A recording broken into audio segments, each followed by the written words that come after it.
minutes to 11. Today is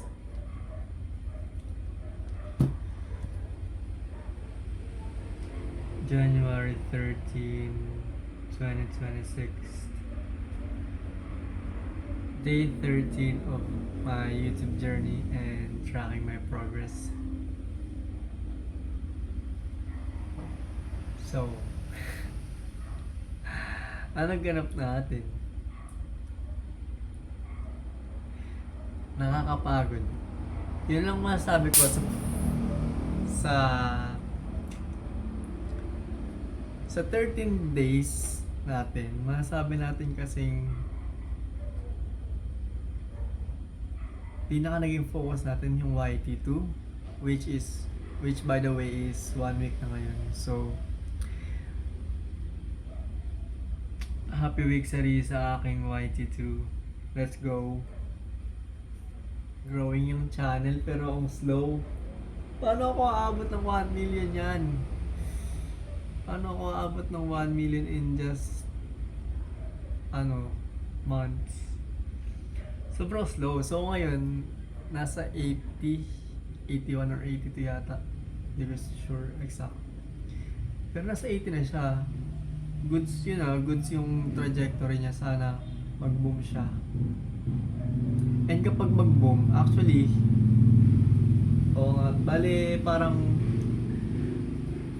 naging start talaga ng YouTube journey ko, yung paguran is since January 6. Which is yung start ng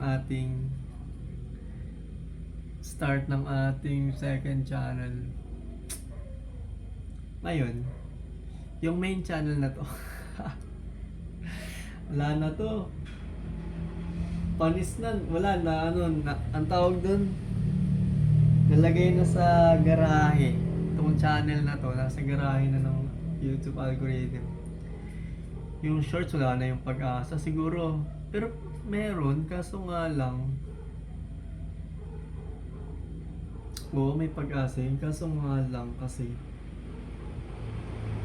mahirapan tayo. Mahirapan tayong buhayin kasi unang-una sa lahat, may long form content tayo na ganito, and then kung mag-upload tayo ng shorts, parang mababaliwala lang yung ating pinaghirapan.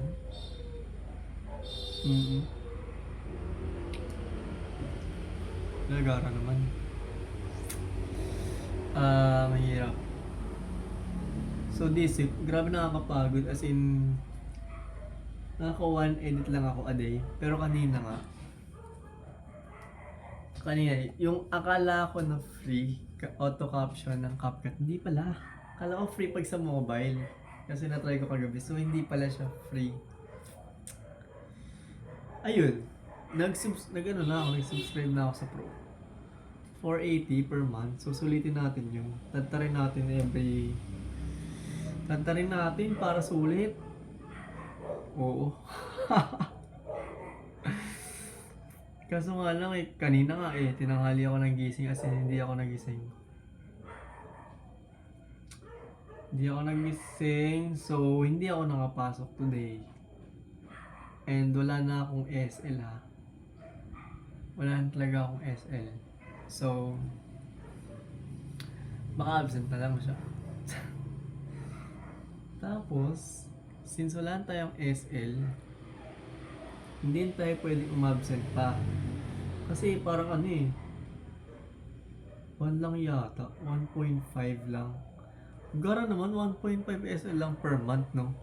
So, kumbaga, bawal kang magkasakit. Pag naging employee ka, bawal kang magkasakit. So, once ka lang pwedeng magkasakit. Andaya, alam ba? Feeling ko itong channel natin is hindi talaga siya mag-boom because, kahit mag-upload ako ng shorts, hindi siya mag-boom kasi may long form videos na tayo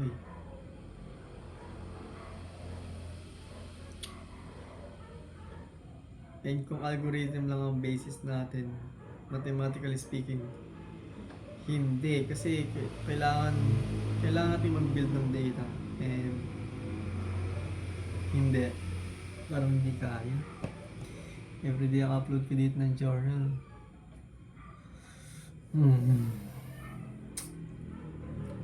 So yun, baka pag-asa ko lang talaga is yung second channel natin. Yung third channel naman natin.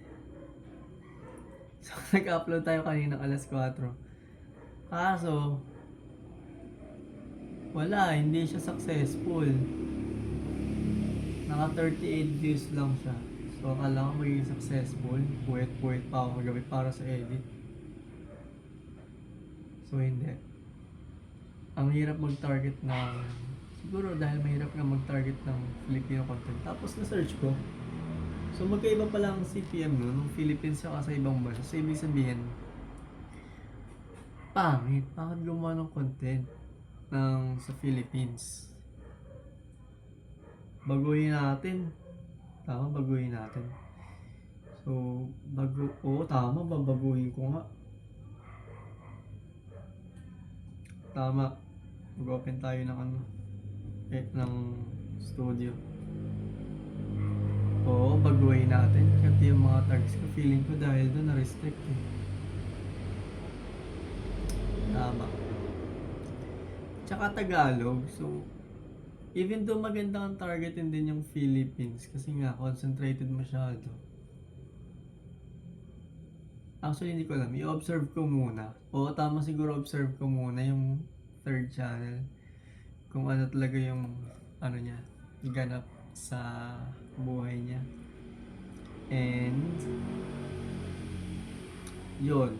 Para sa second channel naman, hindi tayo nakapag-edit today as in, ba't ba hindi tayo nakapag-edit today? Kasi nag-edit tayo para sa third channel. Kinontinue natin yung edit para sa third channel. Tapos yun nga, nag-pro na ako sa CapCut para may, tayo, other features na makakatulong. Kasi, yung ginagawa kong edit sa CapCut desktop sa ngayon is old school. So, tagal. Diba? Ubus time. Bukas kapag na-edit ako, malalaman ko kung ilang minutes o orasan ko yung sarili ko. Pinakamatagal lang naman talaga dyan is yung ideation. Tapos next is yung pag-create ng flow. Siguro after a month, ay wait lang. Hindi, pwede rin pala. Yun nga lang kasi wala na talaga akong maisip na na trend. Kung anong trend ang kailangang i-follow. Wala na. Wala nang global trend. Wala na akong maisip. And parang araw-araw na akong puyat. Mukha ba akong puyat, guys?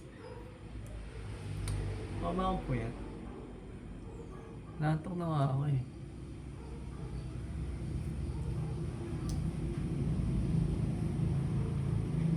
Kailangan natin maging successful talaga dito. 82, bale nakakaano na ako. Malapit na ako mag 100. So malapit na ako mag 10%.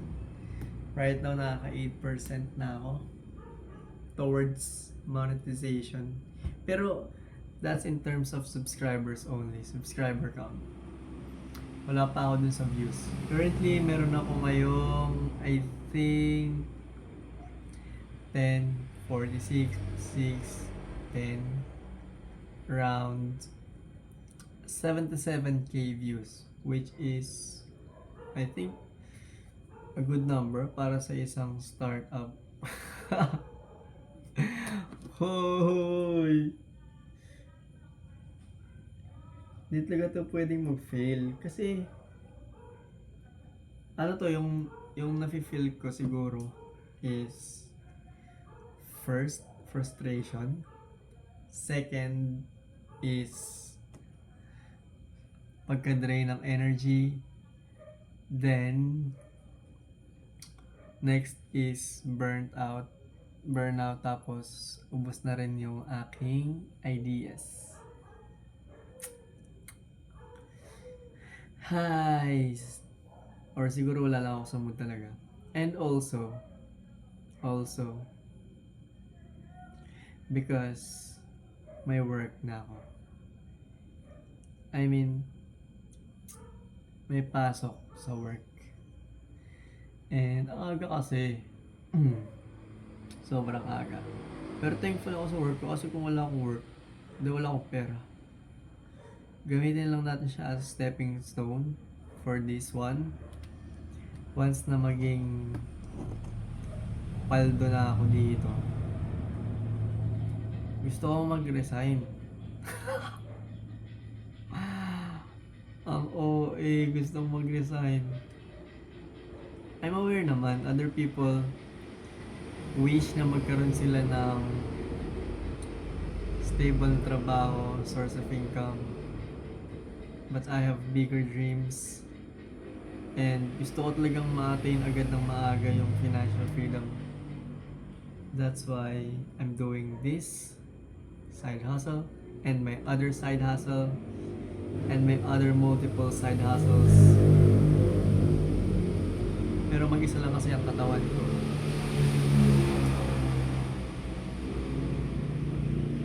And isa lang din yung utak ko.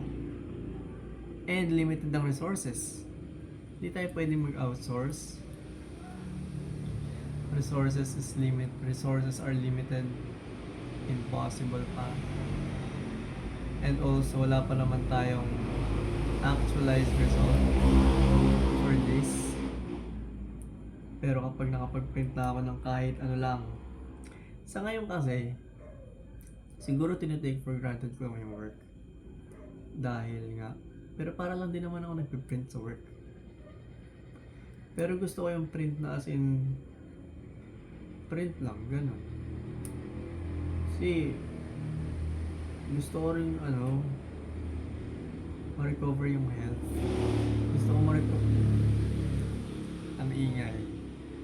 Gusto ko ma-recover yung health ko, yung time. And gusto ko mag-focus sa other stuff. I want to experience the world. I want to experience everything. Ayoko nang nagtatrabaho lang para sa ibang tao. Ayoko nang inuutusan ng sa trabaho. Pero ginagawa ko naman yung mga projects. Pero ginagawa ko siya sa style ko. Pero maganda naman always ang result nun. Kasi I know kung ano yung... Kasi holistically speaking, alam ko kung ano yung magandang angle sa isang bagay. Kaya, ayun. Tapos sinusunod ko lang din naman yung instinct ko. And sobrang lakas ng instinct ko. Hindi lang halata. Siyempre, nasa screen kayo Pero yun, siguro yun lang. Iklan lang natin. Trading, post muna. Although napakaraming missed opportunity. But also, infinite naman yan. I mean, as long, joke lang. Hindi siya infinite, finite because hindi naman infinite ang buhay ng tao. Although malapit na natin ma-achieve yun. I think na-achieve na natin yun dati pa. That's why may mga taong immortal. Ako. So yun lang muna. Nakapag-chest naman tayo. Which is I think hindi ganun kaganda. But I think it's fine. Para sa kalagayan ko ngayong hinang-hina. As in, hinang-hina talaga ako. Mentally and physically. That's why matulog tayo ngayon ng maaga. Joke lang, higa tayo. Tapos hintayin natin makatulog tayo. Hindi tayo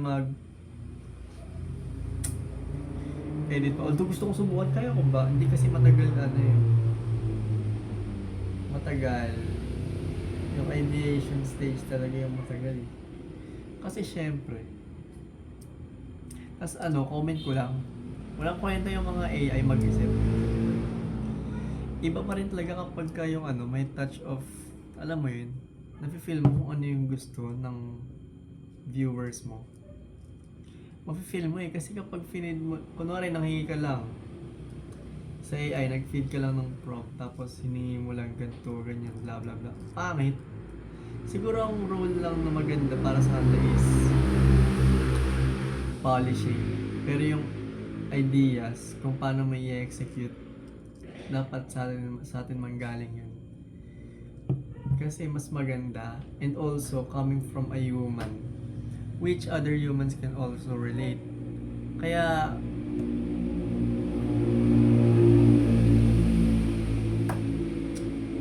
ayun.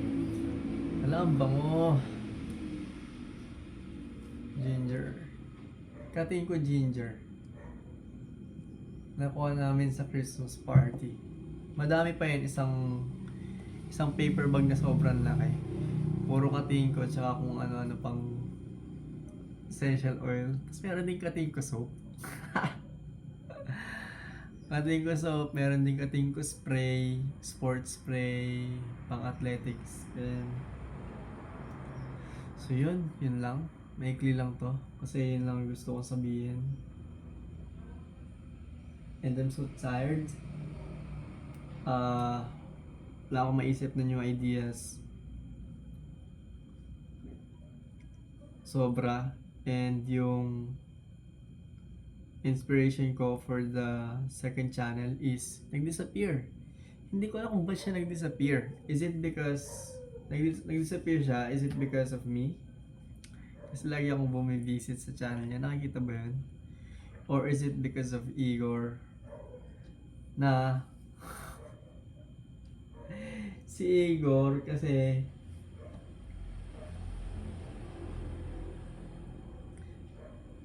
present niya yung channel ni yung channel nung inspo natin. So yun, baka napanood niya yung feed and gusto niya i-gatekeep yung ginagawa niya. Pero nakuha ko naman na yung style, which I think is ginagawa rin naman talaga ng ibang tao. And yun, also may natutunan tayo. Sobrang baba nga ng CPM sa Philippines. Barya, piso lang. Grabe, ano ba yun? 50 times, mga 5 piso or piso lang talaga. Ayaw naman natin nun. Gusto natin around 10 pesos. Paano tayo magkakaroon ng 1 million sa 10 pesos? By the way, by June 2026, may hit na natin ang ating... June ba? Joke, hindi pala. By December pa pala natin may hit ang ating first M. So, yon. But if maging successful man talaga tong ginagawa natin, I really hope basta maging consistent lang. Hala, wala akong i-upload bukas ng wait, anong oras pa ako nag-upload? Hala, nakalimutan ko kung anong oras ako nag-upload. Feeling ko nakalimutan ko kung anong oras ko in-upload. So yung 6 is bawal. Siguro alas 3. By the way, 6 AM X yung 6 AM. Tulog ang Philippines and other people. Wala ako na-receive na views. So, dinelete ko and then nag-upload ako ulit. Ayun, nag-receive akong views. Ilan siya? Mga 1K na siguro. Check natin. Yun yung Simpero Dance. Simpero Dance.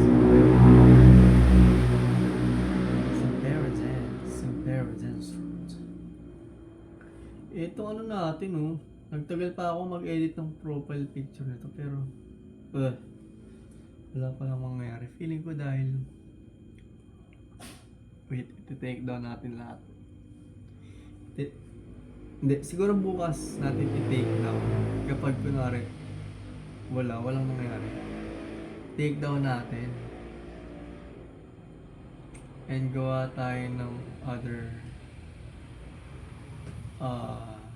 channel.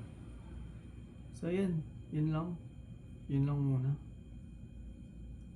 Wait, check natin ilang views. Kung okay ba? Madaming ano eh.